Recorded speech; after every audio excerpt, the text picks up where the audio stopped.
Hello students, welcome to your first video lesson for Chapter 5. Chapter 5 is mostly about area and perimeter and sort of the difference between them and how we can investigate that. It's going to start off with a lot of review, a lot of stuff that we've been doing probably since middle school, but we're going to refresh our memories anyway because area is obviously a super important concept that we apply to the real world very, very often when we do geometry in the real world. So today we're going to talk about area and perimeter, specifically of rectangles and parallelograms. And the reason we lump these together is because they're very similar to each other. And then in our next video, we'll talk about squares and rhombuses because those are also quite similar. But just as a real quick review, real basic, the idea of area of a shape or area of a figure means the space inside any closed figure, any polygon or circle or anything like that. We always talk about area in terms of squared units, and by squared units we mean sort of things like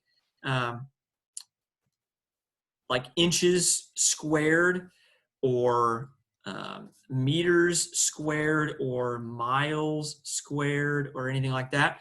The squared units are super important when you're giving an area because that is how we calculate and talk about area, is in square units. For rectangles and parallelograms, the only two pieces of information that we need are the base and the height. Okay, and so the formula for the area of rectangles and parallelograms is exactly the same for both shapes. But there is one important difference that we're going to have to keep in mind when we specifically look at parallelograms, okay? So when we have the base and the height, previously when we talked about rectangles, probably in middle school and things like that, we always talk about length and width, just so we know those are the same thing, okay? Base and height, length and width, they mean the same thing. We just use base and height because they're a more sort of universally used. They apply to more shapes. Length and width really just apply to rectangles, which is fine. You're certainly welcome to use them, but that's sort of why we move now to talking in terms of base and height, all right?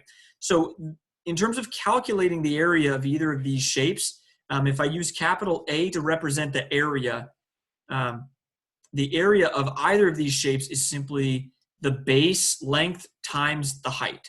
We just multiply those two dimensions together, and that gives us the area. In terms of a rectangle, those two dimensions are really just the side lengths. And the reason for that is because of something that we need to understand about the height of a shape, okay? The height of a shape, you guys, always has to hit the base at a 90-degree angle, okay? If the two side lengths do not meet at a 90-degree angle, like for example, in this parallelogram, right? This angle here is not 90 degrees. This angle over here is not 90 degrees. Okay, so if the angle that the two side lengths meet at is not 90 degrees, then it's not the base and height, and we cannot multiply them to find our area. So what we have to do is we have to draw a height, okay, in a parallelogram that goes straight down from basically connecting two opposite sides. So the base and then the height has to hit that at 90 degrees. This is what we would call the height. It doesn't actually matter if you draw it inside the shape here or if you were to draw it outside the shape over here. You can do that as well. Okay, sort of like extend the base out a little bit. This can also be the height. That can also be the height, which we use for H. Okay, so it doesn't matter inside the shape, outside the shape, doesn't matter as long as that height hits the base at 90 degrees. Those are the two numbers, the two dimensions that we're going to multiply together to find the area.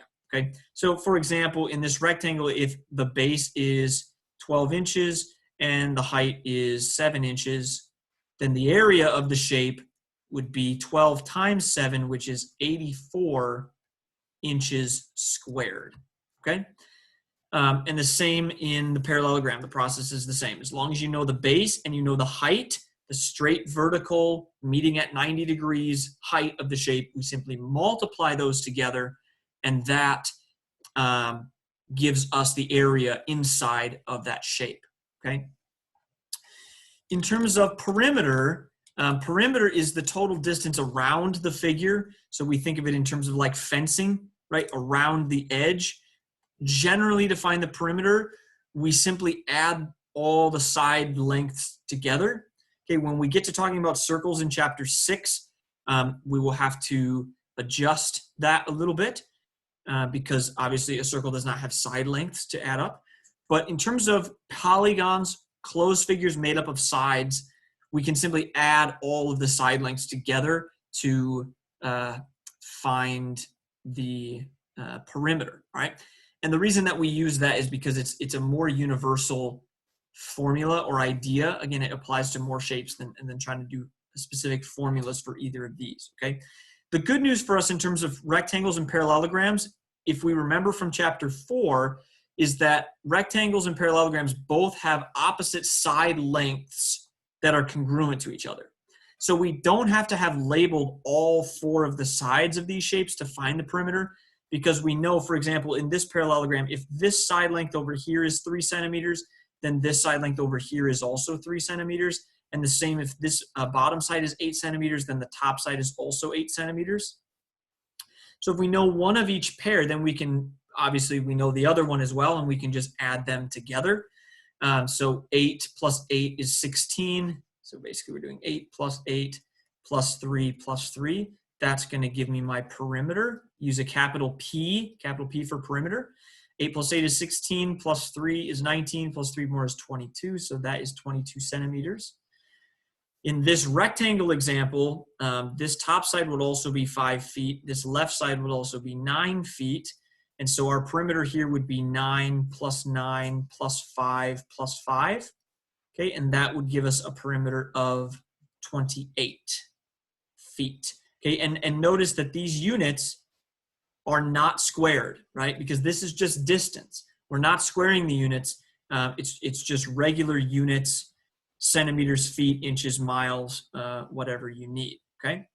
So finding perimeter of these shapes is simply adding up the 4 sides. Now, in terms of a rectangle, you can use exactly the same numbers to find the area and the perimeter, right? Because we know 9 times 5 would give me the area of this shape, 45 feet squared. That is not true of the parallelograms. Okay, it's very important to remember that in a parallelogram, when the side lengths do not meet at 90 degrees, we have to draw ourselves a height like this. Okay, so they would have to give us a dimension for this.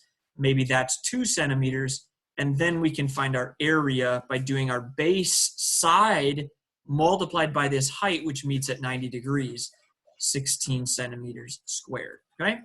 So rectangles, the dimensions you can use for area and perimeter, same. For a parallelogram, the side lengths are used for the perimeter. The height hitting at 90 degrees to the base has to be used for the area. If you have questions at all about area or perimeter of these 2 types of shapes, please let me know. Otherwise, that's all I have for you right now, and we'll talk to you soon.